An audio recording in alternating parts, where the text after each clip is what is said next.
सभी को शुभेच्छा, हैप्पी थॉट्स। आप सभी का सीक्रेट्स ऑफ मनी इस व्हाट्सएप कोर्स में हार्दिक स्वागत है। मेरे पास कम क्यों है जबकि मुझसे भी कम योग्यता रखने वालों के पास ज़्यादा है? मुझे अपनी ज़रूरतों को पूरा करने के लिए लगातार संघर्ष क्यों करना पड़ रहा है? सुरक्षित जीवन जीने के लिए क्या दौलत का जमा करना इतना महत्वपूर्ण है? अगर मुझे आगे बढ़ने वाले करियर और बेहतर पारिवारिक जीवन के बीच चुनाव करना है तो मुझे कौन सा विकल्प चुनना चाहिए? पैसे और संपत्ति को लेकर लोगों के मन में कई सवाल होते हैं। इन्हीं सवालों से यह भी पता चलता है कि वे जीवन को कैसे देखते हैं। नकारात्मकता पर आधारित गरीबी, अभाव और तंगी के नजरिए से या सकारात्मकता पर आधारित अमीरी के दृष्टिकोण से। जीवन को गरीबी के दृष्टिकोण से, नकारात्मक और कमी की भावनाओं से देखने वालों को हम सर्वाइवर कह सकते हैं, यानी ऐसे लोग जो हार मान चुके हैं, जो मजबूर होकर अपनी हालत से समझौता कर लेते हैं। यह दृष्टिकोण रखने वाले हमेशा शिकायत करते रहते हैं क्योंकि इनका ध्यान हमेशा लोगों की गलती पर होता है। इनकी वजह से हम गरीब रह गए, यह कमाते तो हम भी अमीर होते इत्यादि।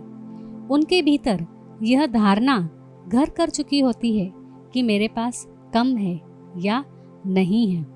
वे खुद को बेचारा, बेबस और लाचार समझते हैं। कमी के ऐसे नकारात्मक विचार उनके जीवन में ऐसे हालात पैदा करते हैं कि उनके पास जो कुछ भी पहले से बचा हुआ होता है वह भी चला जाता है। ऐसे लोग अभाव और कमी के दुष्चक्र में फंस जाते हैं और इसी को वे अपने जीवन की सच्चाई मान लेते हैं। दूसरी ओर अमीरी का दृष्टिकोण अपनाने वाले अक्सर देखते हैं कि जीवन में बेहतर चीजों को कैसे हासिल किया जाए।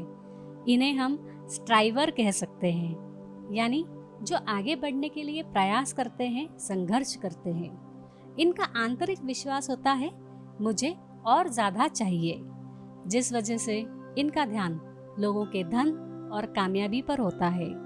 इनकी उपलब्धियां जीतने की इच्छा से उत्पन्न होती है।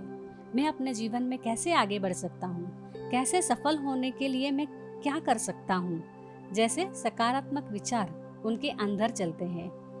देखा जाए तो इन दोनों तरह के नजरियों के पीछे मन की गहराइयों में एक ही विषय होता है, वह है पैसा, मनी।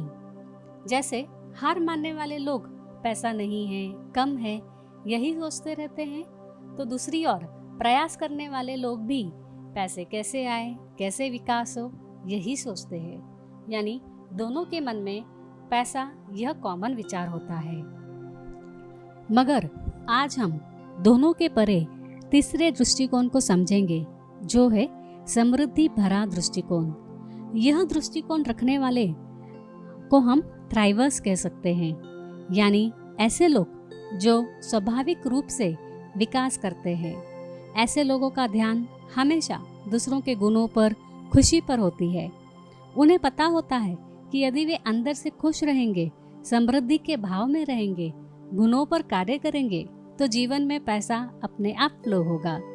यही हमारा आज का पहला मनी रहस्य है।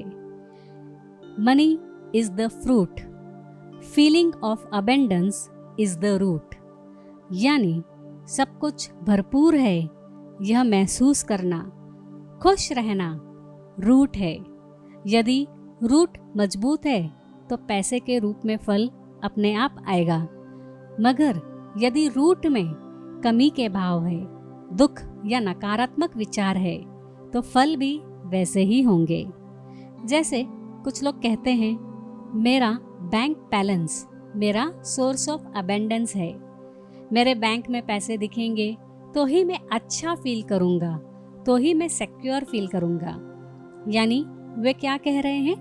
पहले पैसे फिर सिक्योरिटी, पहले पैसे फिर पावर, पहले पैसे फिर अच्छा लगना। वे अपनी खुशी के लिए, भरपूरता की फीलिंग के लिए अपने बैंक बैलेंस और इन्वेस्टमेंट पर डिपेंडेंट रहते हैं। मगर कुदरत का रहस्य ठीक उल्टा है, जो कहता है सोर्स ऑफ अबेंडेंस हमारे अंदर ही है। इसके लिए हमें बाहर निर्भर होने की ज़रूरत नहीं है। अबेंडेंस का मतलब यह नहीं कि बहुत ज़्यादा पैसे आना, बल्कि अबेंडेंस का अर्थ है भरपूरता और समृद्धि की फीलिंग में रहना, इस विश्वास से जीना कि आपके पास भरपूर पैसा है, चाहे आपके बैंक बैलेंस में नहीं दिख रहा है। आपके पास भरपूर समय है, आपके पास भरपूर प्रेम है, स्वास्थ्य है। जो लोग इस भाव में रहते हैं, ऐसे लोगों के साथ अक्सर देखा गया है कि भर भर कर उनके जीवन में कॉन्टैक्ट्स, रिलेशनशिप, नेटवर्क और मनी फ्लो होता है। इसका साइंस भी है। साइंस कहता है all the result that happens is based on vibration, law of resonance. यानी हमारी भावनाओं की तरंग रिजल्ट लाती है। यदि हम सकारात्मक भावना रखते हैं तो फल मीठे ही होते हैं और नकारात्मक भावना कड़वे फल ही लाते हैं। अतः अबेंडेंस की फीलिंग यह रूट है और मनी बदले में मिलने वाला फ्रूट है। हम अब भी फीलिंग ऑफ अबेंडेंस में रह सकते हैं, मगर हम वेट करते हैं ऐसा हो जाए फिर मैं अबेंडेंस फील करूंगी। हमने रूट को फ्रूट बना दिया है। यानी हम कहते हैं पहले मनी फिर फीलिंग, जबकि यह रहस्य उल्टा है, पहले फीलिंग फिर मनी। आप अब भी सकारात्मक तरंग ध्यान द्वारा महसूस कर सकते हैं। इस वीडियो के साथ एक ध्यान का ऑडियो भी दिया जा रहा है, जिसे आप चाहें तो अभी सुन सकते हैं या फिर कल दिन भर में कभी भी इसका लाभ लिया जा सकता है। आज हमने पहला रहस्य समझा, money is the fruit, the feeling of abundance is the root. कल शाम को दूसरे रहस्य के साथ फिर मुलाकात होगी। तब तक के लिए धन्यवाद। Happy thoughts.